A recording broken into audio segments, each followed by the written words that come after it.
Bonjour, le but de ce tuto est de vous montrer comment je fais passer un texte derrière une forme. Dans le cas présent, la forme, ce sera un arbre. Pour cela, je vais vous donner quelques infos sur l'outil masque. Donc l'outil masque va vous permettre d'agir sur une ou plusieurs zones de photos ou de vidéos, en rendant ces zones soit transparentes, ce qui va être notre cas pour laisser passer un texte, mais les zones, on peut jouer sur la netteté de ces zones, on peut jouer sur la couleur, la brillance, etc. Pour une première fois, je conseille de pratiquer sur une photo. J'ai donc chargé une photo sur la piste 2 et je vais cliquer sur la fonction masque, ici en haut. J'ai donc plusieurs possibilités. Je clique sur ma photo, soit créer un masque. Donc nous allons le faire, créer un masque. Le logiciel m'ajoute une bande jaune et c'est piste de masque. L'avantage de la piste de masque, c'est qu'elle peut être réduite. On peut n'appliquer le masque que sur une certaine durée, à un certain endroit, et on peut également l'appliquer sur plusieurs photos ou plusieurs vidéos, donc sur plusieurs clips. La deuxième fonction qui m'était proposée, c'est créer un masque de clip. Également, il m'ajoute donc une bande jaune qui est plus petite que la précédente, sauf que là, je ne peux pas la réduire. Elle est dépendante du clip. Elle ne peut pas donc s'étendre sur d'autres clips, elle ne peut pas être réduite, elle ne peut pas s'appliquer que sur une certaine durée au niveau du clip. Elle est vraiment dépendante du clip. Dans notre cas, nous allons plutôt choisir la précédente.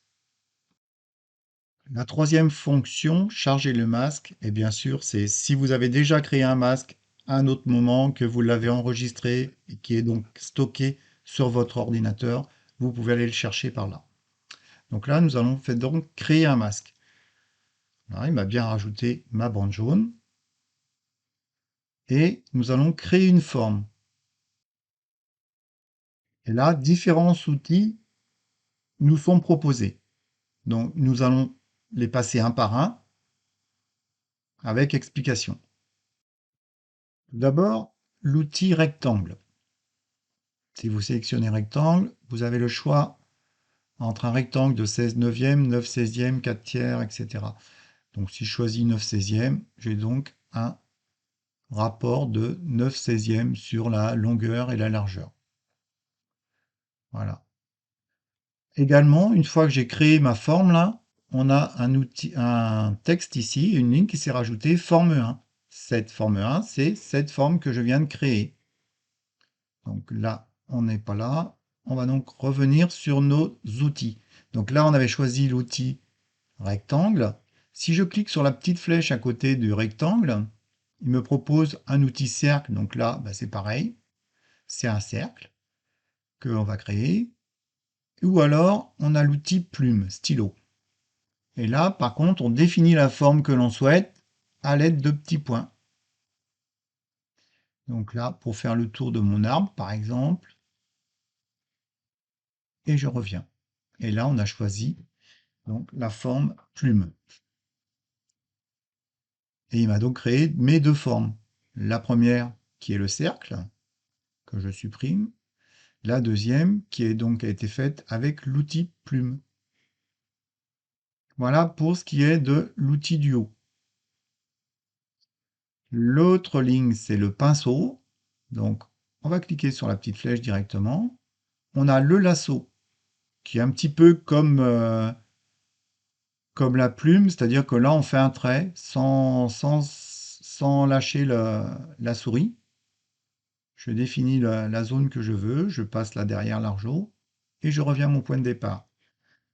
Et là, donc, sans lâcher la souris, j'ai créé une forme. Ensuite, on a le pinceau. Donc là, le pinceau, ça me permet pareil, de choisir une zone. On a la possibilité de diminuer ou d'augmenter le rayon du pinceau. Là, on le voit bien, mon cercle. Si j'augmente mon pinceau, voilà, le cercle est plus grand. Donc, je vais avoir des trucs plus grands. Il y a possibilité de cliquer sur bord optimal, ce qui fait qu'il peut chercher au niveau des couleurs pour avoir quelque chose. C'est lui-même qui va chercher les bords, qui se rapportent à la couleur qu'on a définie. Et on a une tolérance. On peut diminuer ou augmenter la tolérance. Ce qui fait qu'il va s'élargir ou plus ou moins. Donc voilà pour l'outil pinceau. Et on avait d'autres outils. On a l'outil baguette magique. Donc là, il va se fier à une couleur. C'est-à-dire si je clique dans l'arbre, là, une couleur verte, il va sélectionner toutes ces couleurs-là qu'il retrouve sur la photo. Voilà. Donc il a tous les petits grains là correspondent à la couleur que j'ai sélectionnée avec ma baguette magique. Et le dernier outil, donc, qui est l'outil gomme. Donc on a la possibilité ici, donc l'outil gomme va nous permettre de gommer les erreurs qu'on a fait, enfin s'il y a une zone qui est trop grosse, ou etc., ou qu'on veut la corriger. Et donc on peut diminuer ou augmenter le diamètre de notre gomme. Par exemple, si je veux effacer une partie de ce que j'ai fait là, donc là, cette zone-là a été modifiée. On n'aura que cette zone-là qui va rester dans la forme. Et une fois que l'on est satisfait de nos formes, ou de notre forme, ou de notre texte, on clique sur Terminer. Et là, c'est validé, donc il nous recrée la forme 1, donc tout l'ensemble là de ce que j'ai fait avec la baguette magique, avec le lasso et avec le lasso, je crois. Bah, ça fait une forme. Voilà, que je supprime. Donc on peut également faire du texte. Donc là, c'est du texte qui va être soit transparent, suivant ce que vous voulez en faire, soit modifier la couleur, la netteté. Je supprime ma forme de texte. Nous avons donc l'outil Importer, qui permet d'importer un fichier multimédia qu'on peut utiliser comme masque. Ensuite, nous avons l'outil Objet, qui permet de créer soit des flèches, soit des bulles de dialogue. Si je choisis flèche, voilà, je la positionne ici. Je peux également changer sa forme. Voilà. Autre chose que je ne vous ai pas dit, justement, c'est sur l'outil sélection, qui lui va nous permettre de choisir une forme. On peut l'orienter, la forme. On peut également l'agrandir proportionnellement. Et on peut également la déplacer grâce à cet outil-là. Et le dernier outil, qui est l'outil détection de visage, qui détecte automatiquement les visages, soit sur une photo, soit sur une vidéo. Là, il me met qu'il n'a pas trouvé de visage sur ma photo. OK. Ouf. Une fois que l'on a choisi sa zone de masque ou sa forme de masque, on va aller sur l'onglet Fonctions, qui va nous permettre de jouer sur la propriété du masque. Donc dans notre cas, le masque c'est la flèche, ou alors sur la zone hors du masque, donc hors de la flèche. Donc voyons voir déjà les propriétés du masque de la flèche. Donc là on ne la voit pas parce que l'opacité est à 0. Donc je vais la mettre à 100. La fonction opacité permet donc de jouer sur la transparence de notre zone ou de notre objet, ou éventuellement si c'est du texte, on peut le rendre un peu transparent ou pas.